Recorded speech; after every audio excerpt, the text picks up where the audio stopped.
To open today's summit, we have a conversation on one of the most underfunded and overlooked barriers to women's power, and that is women's health. Joining me is someone who I believe is one of the most transformational figures in our lifetime around creating and advancing opportunity for women. Melinda Gates has not only reshaped philanthropy, but with pivotal ventures, she's making investments in areas that allow us to really break down those systemic barriers, to advance power and create opportunity. She also is doing that with some of the smartest and most innovative minds in the ecosystem. And joining her today is Regina Dugan, the CEO of Wellcome Leap, which really works to accelerate scientific breakthroughs. So today we're going to hear an exciting announcement on the work that they're doing together, and really understand how we can think about this issue differently. So with that, I would love to welcome them to the stage.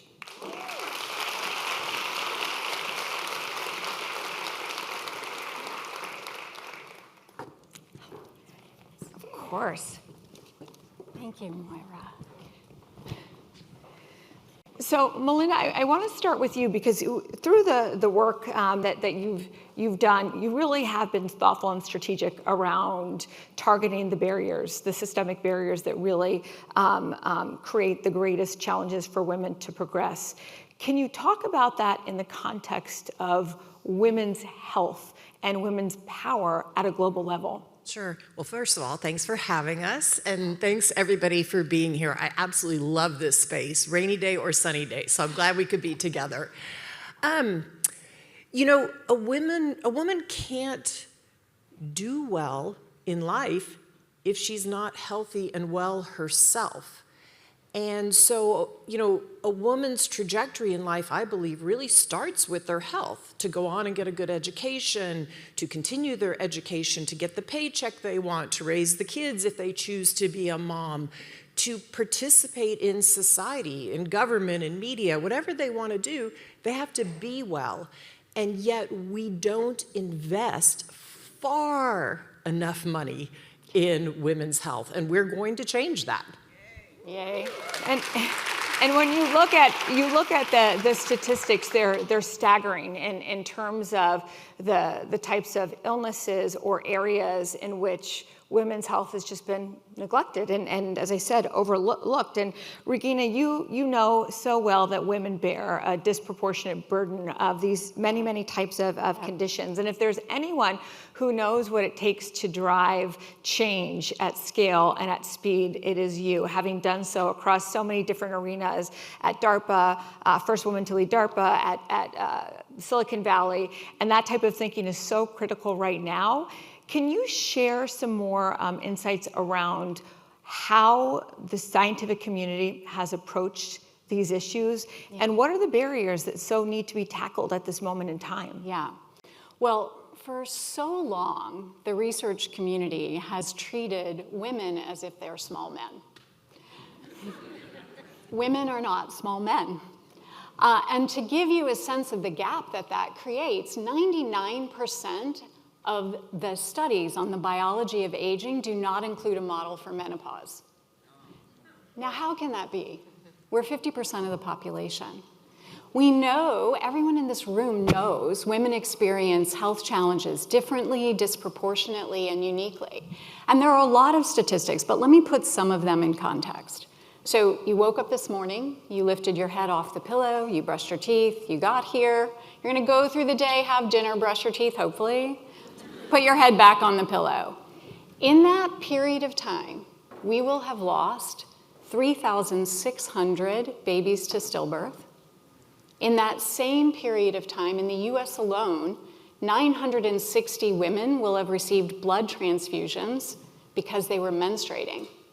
And across the world, 18,000 more cases of Alzheimer's will have arisen, 12,000 of them for women, 2 out of every 3. Now, that's in one day we're talking about. These are not medical mysteries. These are problems that we have to solve. And what we have are not minor gaps in our knowledge. We have chasms in our knowledge that have been created and perpetuated by decades of underinvestment in research. So, as Melinda said, that's what we aim to change. It's not okay. We're going to change it. And I think so many of us have either lived or experienced those dynamics. And when you think of it on a global scale, it's staggering where the gaps remain, but also where the opportunity exists. I'm really excited to have the both of you here today because you're partnering to address these really critical issues and to create innovative models to be able to drive that type of change that both of you said is so urgent and needed.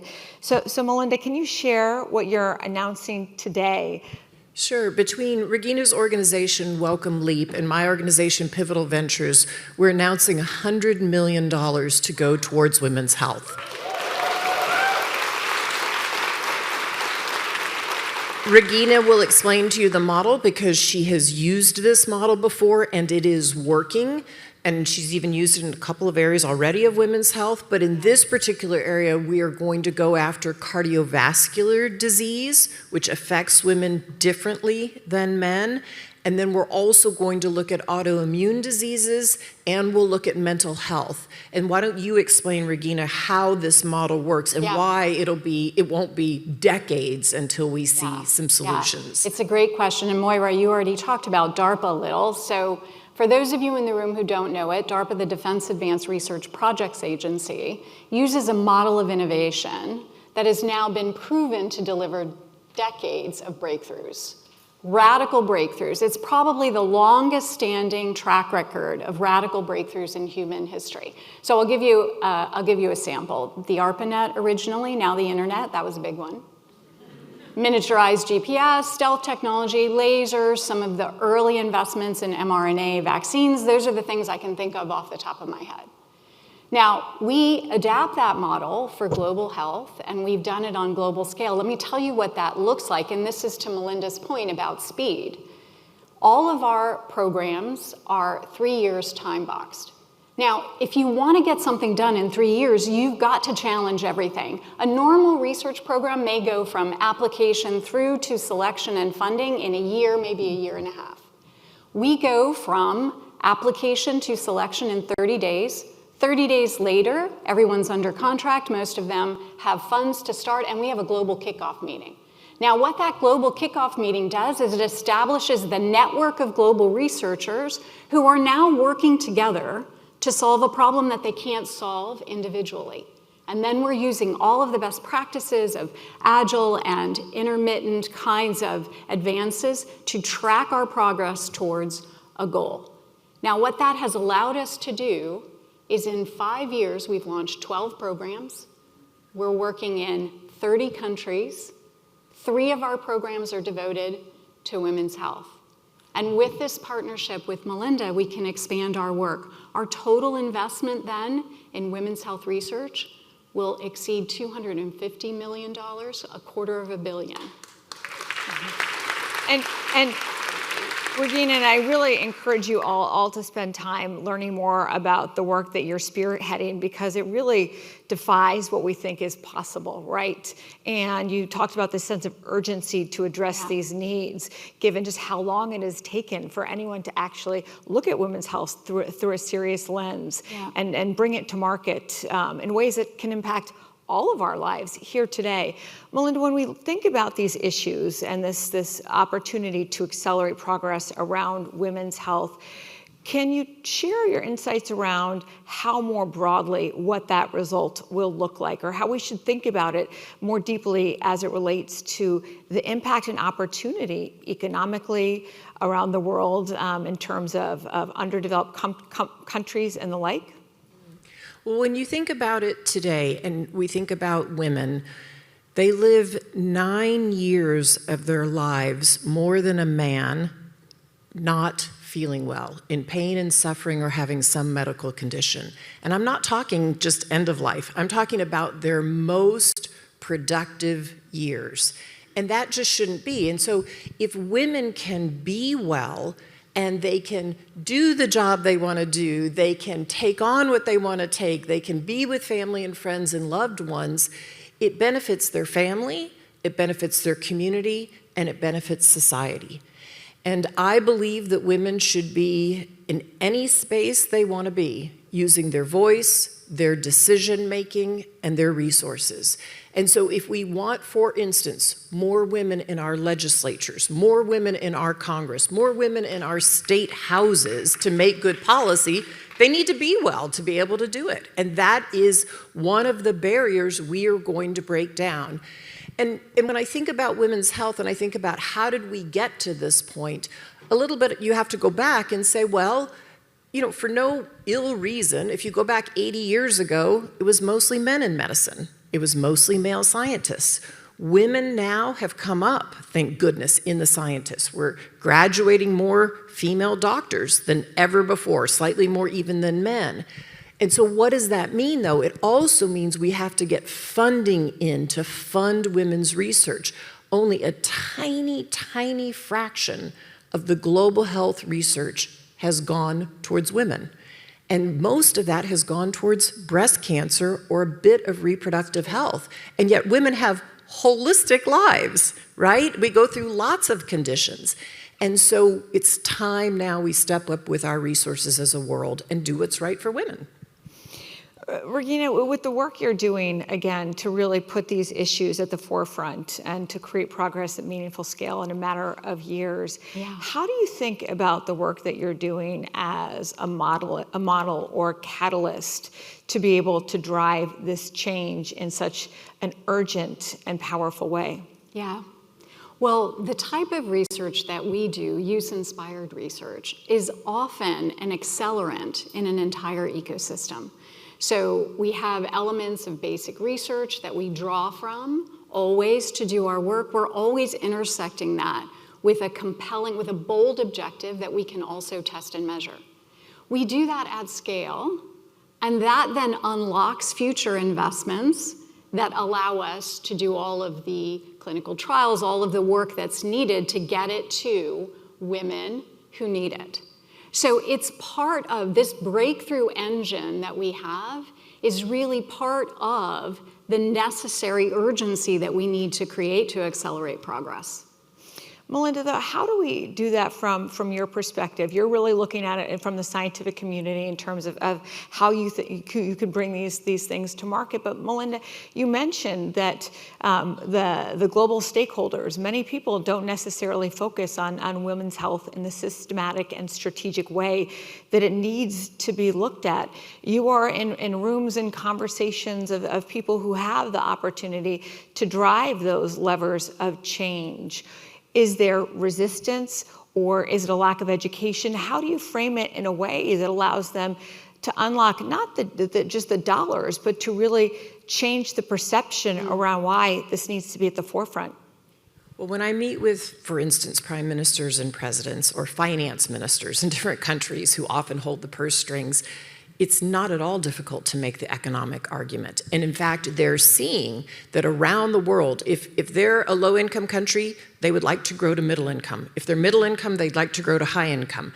And when they look at the economic models, no country has, first of all, ever made that transition without making sure that women could time and space the births of their children, not one country. And they can look at models around the world, like South Korea, and see it went from a low income to a high income. Well, how did it do that? It invested in its women, because women are half the population. And when women do well, their families do well, they can be educated, their communities do well, and their society does well. And so if for whatever reason they don't see the humanitarian argument, okay, they'll see the economic argument. Yeah. And so that door has cracked open further and further and further, and we just need to walk right through it. And I would add that I often see some stutter stepping, right? Those who are in the late stage say, our pipeline is dry. We haven't done enough research. Those who would invest in research say, well, nobody's ever done a big exit, right? And so we have to break through that. That's part of what Melinda and I are trying to do here. We've got to get the research done so that we open up the possibilities for scaling to the kinds of solutions women need. And I want to dig deeper on that. Help us understand within the scientific community where the bottlenecks are, or where the lack of understanding or appreciation of just how fundamental these challenges are in women's health. What does that actually look like when you're in a room of peers? And how do you know, Melinda talked about sort of how she makes the case to be able to drive these other stakeholders. What do you say to those in the scientific community? Well, you know, I think we've been tremendously encouraged that when we launch a program, we actually have a flood of researchers come to. So it's a bit like Melinda said, when you crack open the door, what you find is that there is so much latent energy in the system, it just kind of explodes. And it's actually a bit the reverse, right? It's not as if people don't understand, I think, and particularly many women in research have argued for a long time, we need to get some of this research done. And when we launch a program, a new $50 million program in, say, cardiovascular health for women, or we talk about heavy menstrual bleeding, we talk about these kinds of images, these kinds of problems, these kinds of challenges, what we find is that the research community does respond, and they do it on a global basis. So we're actually quite encouraged that we will have the kinds of breakthroughs that we need for women, not in decades, but in years. Which is amazing, because when we talk about in the scientific community and health, truly it is sort of oftentimes things that we don't believe we may even see in our own lifetime. And so the idea that it can be brought to years is truly extraordinary. One of the things, though, I love about the work that you all doing, and also I think what speaks to the summit is it does require stakeholders from a number of different arenas to come together. Melinda, what is your call to action? What is your message to stakeholders in policy and business and the like who can be greater contributors to this effort? First and foremost, in terms of just understanding how fundamental it is, but also to really support and help accelerate what both of you have talked about. Well, let me start just briefly with a quick story. There was a scientist inside of our foundation. I worked at our foundation for 25 years. He and I respected each other greatly. He had 2 daughters, and whenever I would talk about women's power in the world and why it was so important, he would sort of dismiss me. And when he went to retire, he said, "Oh my gosh, Melinda, I made a huge mistake. I launched my 2 daughters in the world. My wife and I got them well educated. We launched them out to their careers, and all of a sudden, they hit these barriers. Mm-hmm. One of them hit a health barrier. One of them hit a barrier of work. And he said, I just didn't see it. I didn't see it.